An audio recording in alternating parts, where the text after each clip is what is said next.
அன்பார்ந்த நேயர்களே, ஏகியோப் தொலைக்காட்சி தமிழ் ஜோதிட சேனலுக்கு உங்களை அன்புடன் வரவேற்கிறோம். மிதுன ராசி அன்பர்களுக்கு ஜூலை 2026 மாதம் சுயமுன்னேற்றம், புதிய சிந்தனைகள் மற்றும் வாழ்க்கையின் பல துறைகளில் முன்னேற்றத்திற்கான வாய்ப்புகளை உருவாக்கும் மாதமாக அமைகிறது. இந்த மாதத்தில் சூரியன் ஜூலை 16 வரை உங்கள் ராசியிலேயே சஞ்சரிக்கிறார். இது தன்னம்பிக்கை, தலைமைத்துவம் மற்றும் செயல்திறனை அதிகரிக்கக்கூடிய அமைப்பாகும். உங்கள் எண்ணங்களையும் திறமைகளையும் வெளிப்படுத்துவதற்கான வாய்ப்புகள் உருவாகலாம். ஜூலை 16க்கு பிறகு சூரியன் 2ஆம் வீடான கடக ராசிக்கு மாறுவதால் குடும்பம், பொருளாதாரம் மற்றும் எதிர்கால திட்டங்கள் தொடர்பான விஷயங்களில் கவனம் அதிகரிக்கலாம். செவ்வாய் மாதம் முழுவதும் உங்கள் ராசிக்கு 12ஆம் வீடான ரிஷப ராசியில் சஞ்சரிக்கிறார். எனவே முக்கிய முடிவுகளை அவசரப்படாமல் எடுப்பது நல்லது.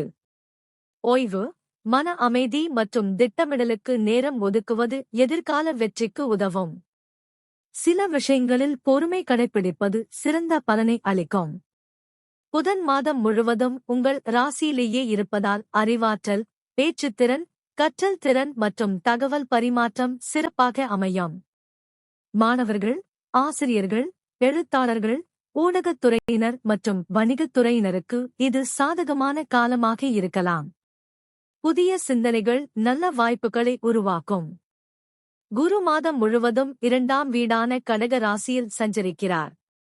இது சுப பலன் தரும் அமைப்பாகும். குடும்ப ஒற்றுமை, பொருளாதார முன்னேற்றம் மற்றும் நம்பிக்கையை அதிகரிக்கும் நிகழ்வுகள் உருவாகலாம். பெரியவர்களின் ஆலோசனைகள் பயனுள்ளதாக அமையும். சுக்கிரன் ஜூலை 5 வரை 2ஆம் வீடான கடக ராசியில் இருந்து குடும்ப வாழ்க்கையை இனிமையாக்க உதவுகிறார். அதன் பின்னர் 3ஆம் வீடான சிம்ம ராசிக்கு மாறுவதால் தொடர்புகள், நட்புகள் மற்றும் புதிய முயற்சிகளில் உற்சாகம் அதிகரிக்கலாம். கலை, படைப்பாற்றல் மற்றும் தகவல் பரிமாற்றம் தொடர்பான துறைகளில் இருப்பவர்களுக்கு நல்ல அனுபவங்கள் கிடைக்கக்கூடும். சனி மாதம் முழுவதும் உங்கள் ராசிக்கு 10ஆம் வீடான மீன ராசியில் சஞ்சரிக்கிறார். இது கலவை பலன் தரும் அமைப்பாகும். தொழில் மற்றும் பொறுப்புகள் தொடர்பாக கூடுதல் கவனம் தேவைப்படலாம். இருப்பினும் சனி உழைப்பை மதிக்கும் கிரகம் என்பதால் பொறுமையுடன் செயல்பட்டால் படிப்படியான முன்னேற்றம் கிடைக்கும். ராகு 9ஆம் வீடான கும்ப ராசியில் இருப்பதால் புதிய சிந்தனைகள், புதிய கற்றல் வாய்ப்புகள் மற்றும் வாழ்க்கையை வேறு கோணத்தில் பார்க்கும் மனநிலை உருவாகலாம். பயணங்கள் அல்லது அறிவை பெருக்கும் முயற்சிகள் நல்ல அனுபவங்களை தரலாம். கேது 3ஆம் வீடான சிம்ம ராசியில் இருப்பதால் உள்ளார்ந்த தைரியம் மற்றும் ஆன்மீக சிந்தனை அதிகரிக்கலாம். பிறரின் பாராட்டை விட உங்கள் மனநிறைவுக்கு முக்கியத்துவம் கொடுக்கும் மனப்பான்மை உருவாகலாம். தொழில் மற்றும் வியாபாரத்தை பொறுத்தவரை புதிய பொறுப்புகள் மற்றும் புதிய வாய்ப்புகள் வரக்கூடும். திட்டமிட்டு செயல்பட்டால் உங்கள் திறமைகள் வெளிப்படும். பணவரவை பொறுத்தவரை குருவின் ஆதரவால் நம்பிக்கையான சூழ்நிலை உருவாகலாம். வரவு செலவுகளை சமநிலையாக வைத்திருப்பது நீண்டகால நன்மையை அளிக்கும். குடும்ப வாழ்க்கையில் மகிழ்ச்சியான தருணங்கள் அதிகரிக்கலாம். குடும்ப உறுப்பினர்களுடன் நேரத்தை செலவிடுவது மன நிறைவை வழங்கும். ஆரோக்கியத்தை பொறுத்தவரை போதிய ஓய்வு, சீரான உணவு மற்றும் மன அமைதிக்கு முக்கியத்துவம் கொடுப்பது நல்லது.